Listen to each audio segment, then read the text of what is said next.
얼마 전에 제5차 핵실험을 강행하면서 이제 북한은 명실상부한 핵 보유국이 되었다고 자랑하고 있는데, 그런 북한 정부가 이번 홍수 피해로 당장 어린이와 여성 그리고 노인 구호를 위해서 120만 달러가 필요하다고 하고요. 내년 8월까지 그들을 돌봐야 되는데 2,100만 달러가 필요하니까 도와달라고 각국에다가 손을 뻗치고 있는 이중성을 보이고 있다고 하는 거예요. 2006년, 지금부터 꼭 10년 전에 북한이 처음으로 핵실험을 시작하면서부터 이번에 5번째 핵실험을 했는데요. 그동안에 들어간 돈만 해도 거기까지 어마어마한 돈이 들어갔는데 약 15억 달러가 들어갔다고 합니다.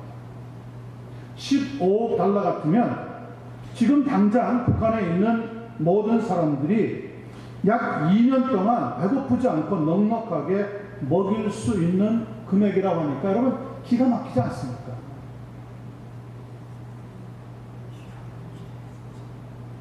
세계 대부분의 나라에서 그런 호소와 아픈 소식을 들으면서 도와주기는 해야 되겠는데, 도와주면 또 그 돈이 핵실험을 하는데 쓰일 거니까 도와주려고 해도 도와주기가 어렵고, 안 도와주자니까 마음이 아프고, 정말 어정쩡한 가운데서 관망을 하고 있는 형편이라고 합니다.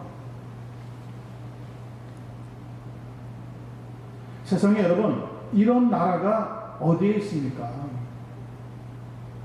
바로 어젠가 그제 나온 새로운 뉴스에 의할 것 같으면 두만강이 물론 범람해서 홍수 때문에 넘치긴 했지만 그 댐이 너무 수위가 높아지니까 북한 당국이 인민들에게, 그들의 말에 의하면 북한 주민들에게 사전 통보도 하지 않고 그 댐을 열어버렸다는 거예요. 그러니 저지대에 살고 있던 북한 주민들 대부분이 물에 잠기고 죽는다고 아우성을 칠 수밖에 없었다는 거예요. 그래도 누구 하나 원망을 못 한답니다. 왜냐하면 원망을 했다가는 잡혀가서 그냥 죽어버려요. 그런 나라의 지도자를 지도자라고 믿고 따라가야 되겠습니까? 정말 세상에 이런 나라가 어디 있을까? 안타까운 현실이 계속 되고 있습니다. 이런 불공평의 사회, 비정상적인 국가를 바로 세우려고 한다면 누가 들어가서 세울 수가 있겠습니까? 어떤 사람이 들어가도 또 아주 비슷하게 변해갈 겁니다. 대답은 하나밖에 없습니다. 예수 그리스도의 십자가의 복음이 온전히 증거될 때 거기에 소망이 생길 수밖에 없다는 것. 3절 후반부에서 4절은 그래서 이렇게 말씀을 가르쳐주고 있습니다. 환난은 인내를, 인내는 연단을, 연단은 소망을 이루는 줄 알미로다. 여러분, 복음을 믿는 성도들 외에는 환난 중에 즐거워하면서 인내하고 연단을 기다리고 소망을 가질 수 있는 사람은 없습니다.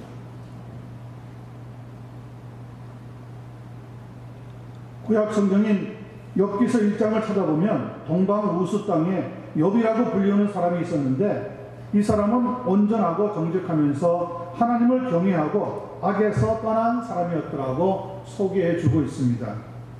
이렇게 훌륭한 동방의 의인 욥에게도 고난이 찾아옵니다.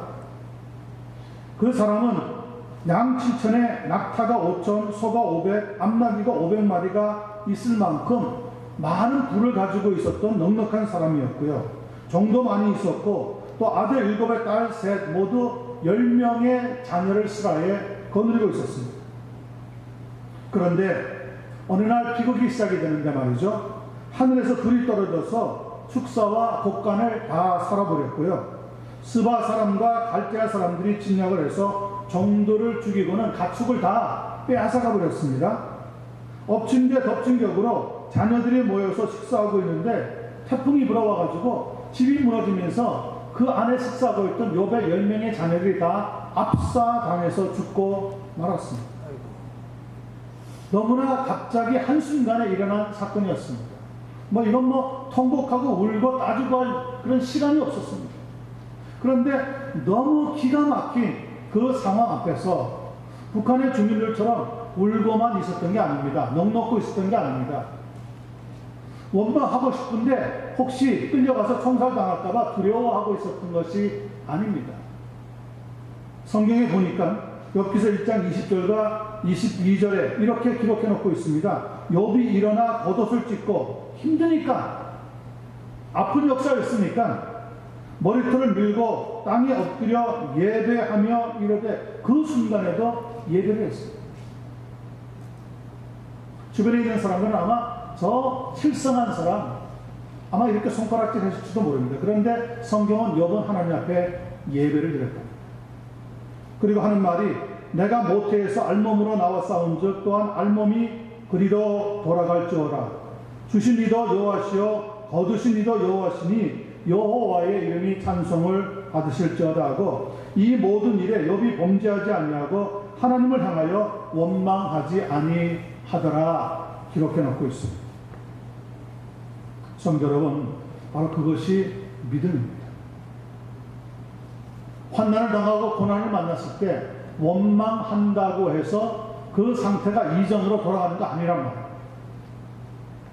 예수 믿는 성도라면 바로 그때 뭐가 나타나야 됩니까? 믿음의 참 역사가 나타나야 하는 거죠. 그때 넋놓고 같이 울고 같이 뒹굴고 곡하고 한탄하고 한숨 쉰다고 해서 문제 해결이 되느냐는 겁니다. 아니라는 거죠. 물론 우리의 힘으로는 아니 됩니다. 그래서 오늘 본문 5절에 이런 말씀으로 우리를 권면합니다. 소망이 우리를 부끄럽게 하지 아니함은 우리에게 주신 성령으로 말미암아 하나님의 사랑이 우리 마음에 부은 바 됩니다. 누가 또 역사합니까? 성령께서 우리를 도와주시게 된다는 거예요. 환난 가운데 즐거워하면서 소망을 가지고 하나님이 이끄실 기대를 가지고 있으면 성령께서 반드시 역사해 주시게 된다는 거예요. 그런데 우리는 항상 순서가 거꾸로 되어 있습니다. 문제가 풀리고 나야 즐거워한단 말이에요. 성경은 완전히 반대입니다. 먼저 즐거워하면 하나님께서 문제를 해결해 주시는 방법으로 나아가게 된다는 겁니다. 누구를 통하여서요? 성령님을 통하여서 그렇게 역사해 주시게 된다는 거죠.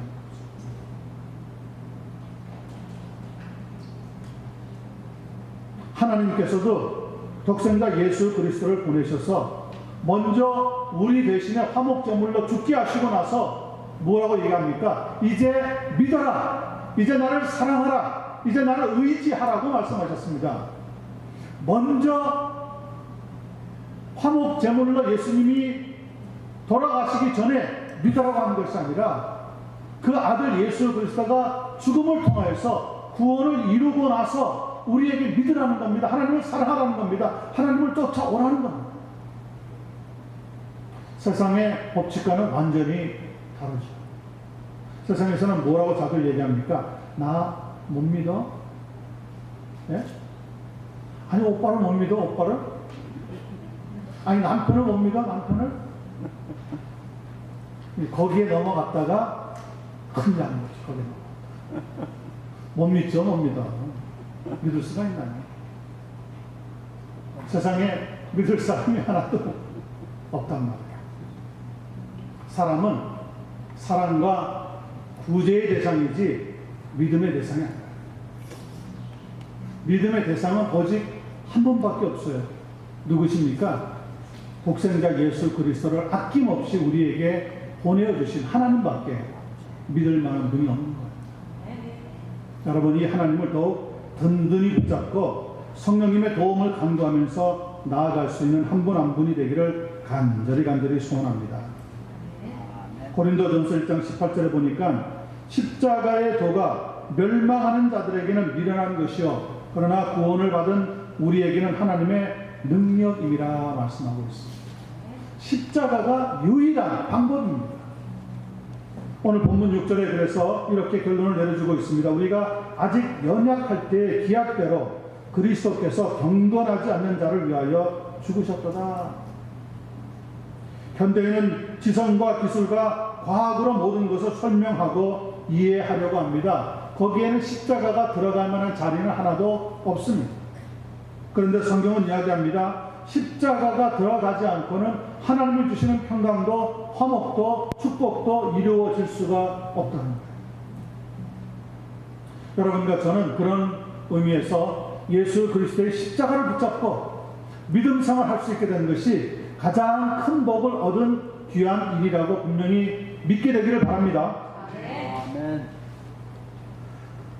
하나님이 계시다고 하는 것을 알면서도 성경에 보니까 하나님을 영화롭게도 아니하고 감사하지도 아니하고 오히려 그 생각이 허망하여지고 미련한 마음이 어두워진 현대인들이 오랫동안 하나님을 무시하면서 대적하면서 살아가고 있지만 그 삶의 한계는 이제 얼마 남지 않아 끝나게 된다는 겁니다. 앞으로도 인류는 하나님을 배척하고 십자가의 복음을 무시하고는 자신들이 해결할 수 없는 문제를 붙잡고 씨름할 수밖에 없을 겁니다. 우리는 경건하지 않는 우리들을 위해서 대신 죽어주시고 하나님을 믿으라고 하나님을 사랑하라고 가르쳐주신 예수 그리스도를 통하여서 그 십자가의 복음으로 성령의 충만한 도우심을 받으면서 환난 중에서도 즐거워하는 그런 담대한 믿음의 사람으로 살아갈 수 있게 되어지기를 예수님의 이름으로 간절히 축원합니다. 자, 마지막 7절 8절 말씀을 보십시다. 우리가 하나님의 의를 덧입고 나서 얻게 되는 놀라운 축복이 마지막 부분에 이렇게 기록이 되어 있습니다. 의인을 위하여 용감히 죽는 자가 혹 있거니와 우리가 아직 죄인 되었을 때에 그리스도께서 우리를 위하여 죽으심으로 하나님께서 우리에 대한 자기의 사랑을 어떻게 하셨다고요? 확증하셨느니라. 확증이라고 하는 것은 실제로 증거하셨다 혹은 확실히 증명해 보이셨다 그런 뜻을 가지고 있습니다. 7절과 8절 역시 현대인의 성경 그리고 공동 번역 또 새 번역을 종합해서 보니까 이렇게 설명이 되어집니다. 혹시 선한 사람을 위해 죽겠다고 하는 용감한 사람은 있을지 모르지만 의로운 사람을 위해서 죽을 사람은 거의 없습니다. 그러나 우리가 아직 죄인 되었을 때에 그리스도께서 우리를 위해서 죽으셨습니다. 그리하여 하나님께서는 우리들에 대한 자신의 사랑을 확실히 나타내 보이셨습니다. 혹시 선한 사람을 위해서 죽겠다고 하는 용감한 사람이 있을지도 모른다고 하는 글을 제가 생각해 보면서 지난 9월 8일 날 미국 중부지방인 시카고의 한 남성이 길거리에서 얼음 과자를 팔던 89세 난 노인을 돕고 싶어서 찍었던 사진 한 장이 기억이 납니다. 이 사진 한 장이 미국 전역의 이 소셜 미디어에 퍼졌는데요. 어떤 한 할아버지가 아주 초라한 모습으로 이번 여름이 얼마나 더웠습니까? 그런데 그 무더운 여름 속에서 조그마한 아주 남루하게 생긴 낡은 손수레에 얼음 과자를 싣고 다니면서 팔고 있는 것을 찍은 사진입니다. 나이도 나이지만 그 얼음 과자 그 끌고 다니는 그 조그마한 그 공구를 보니까 참 얼마나 마음이 찡한 그림인지 사진인지 알 수가 없었어요. 그 얼음 과자를 손수레에 싣고 다니는 주인공은 산체스 할아버지라고 하는 사람이에요.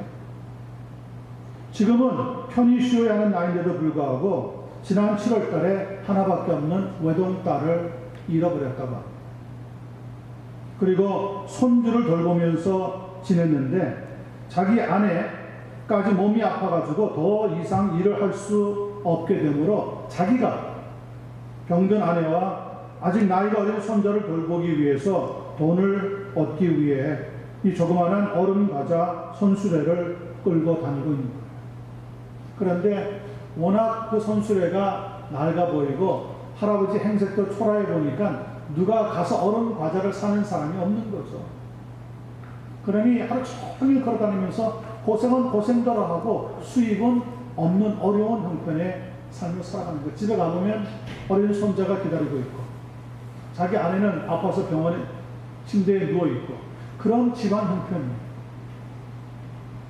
근데 그 동네에 살고 있던 조엘 마시아스라고 하는 사람이 그 모습을 보고 마음이 찡해서 사진을 찍어서 소셜 미디어에 올렸습니다. 그리고 내용을 이렇게 적었습니다. 노후의 여유를 누려야 할 나이에 얼음, 과자, 수레를 힘겹게 밀고 있는 산체스 할아버지를 도웁시다.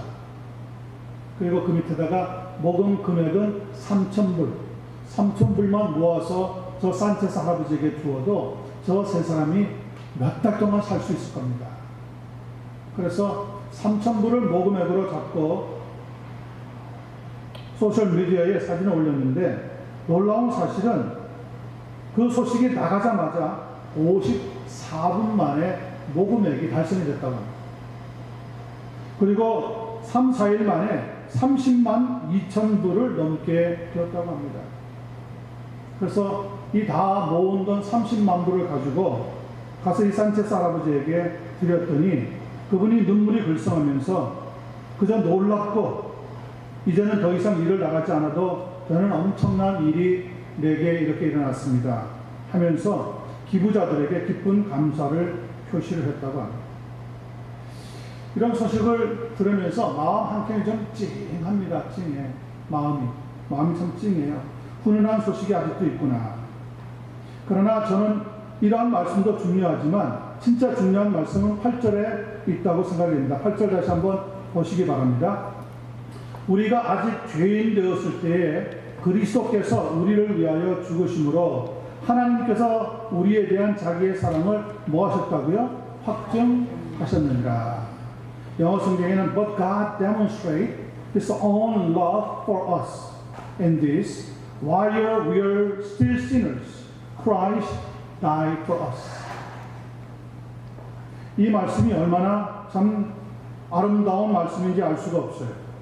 여기 보면 7개의 중요한 단어가 열거되고 있습니다. 우리, 죄인, 그리스도, 죽으심, 하나님, 자기의 사랑, 확증입니다.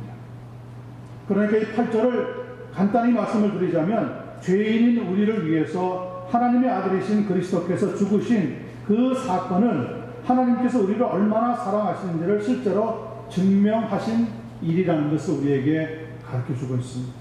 저는 이 말씀 앞에 1978년에 손을 들고 예수님을 믿게 되었습니다. 그때가 대학교 2학년에서 3학년 올라가는 바로 여름 방학이었습니다.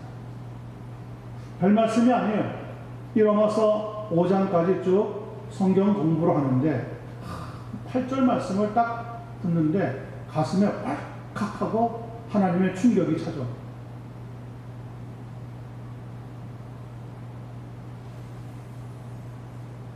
우리가 아직 죄인 되었을 때 그리스도께서 우리를 위하여 죽으신다. 이 우리라고 하는 것은 분명히 복수 명사입니다. us. 우리 모두.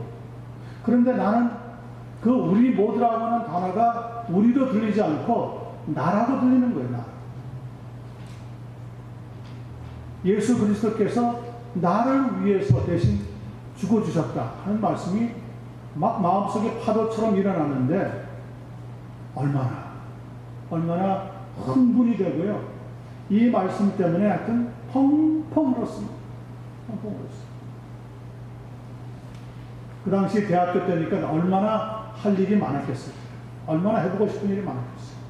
이 말씀을 들으면서 그래 하면서 저도 모르게 예수 그리스도를 나의 구주로 영접하는 놀라운 역사가 일어났습니다. 어떻게 생각하면은 목사님의 집안은 예수님을 잘 믿는 믿음의 가정이 있는지도 모르겠다고 생각할지 모르지만 저희 집은 믿는 사람이 한 명도 없었어요. 그저 아버님 따라서 이민 왔다가 동네 근처에 있는 교회에 어떻게 나가게 됐는데 성경 공부를 하면서 그냥 이 말씀이 믿어졌어요. 그리스도께서 우리를 위하여 죽으셨다. 이 우리라고 하는 속에 저 자신을 발견합니다. 나를 위해서 죽으셨다. 근데 그게 믿어지더라고요. 믿어져. 그리고 하나님 앞에 돌아와서 믿음 생활을 시작하게 되고 그리고 얼마 되지 않아서 신학교에 들어가는 일이 생겼고요. 지금은 목사가 되게 됩니다.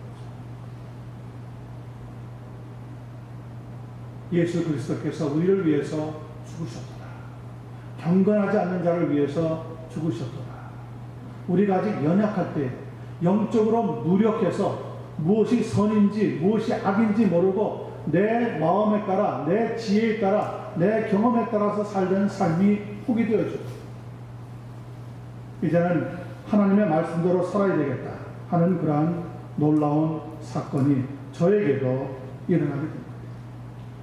산체스 할아버지에게 일어났던 훈훈한 소식에 우리가 감동을 받으면서도 예수님에게서 일어난 놀라운 소식, 놀라운 십자가의 사건, 그것이 나를 위한 사건이었다는 것은 감동을 받지 않고 있는 현 시대를 볼 때 얼마나 안타까운지 알 수가 없습니다. 아마 여러분들은 그러나 이 8절의 말씀을 단단히 꽉 붙잡고 이해가 되고 받아들이고 영접하고 아멘으로 화답하게 될 줄로 믿습니다.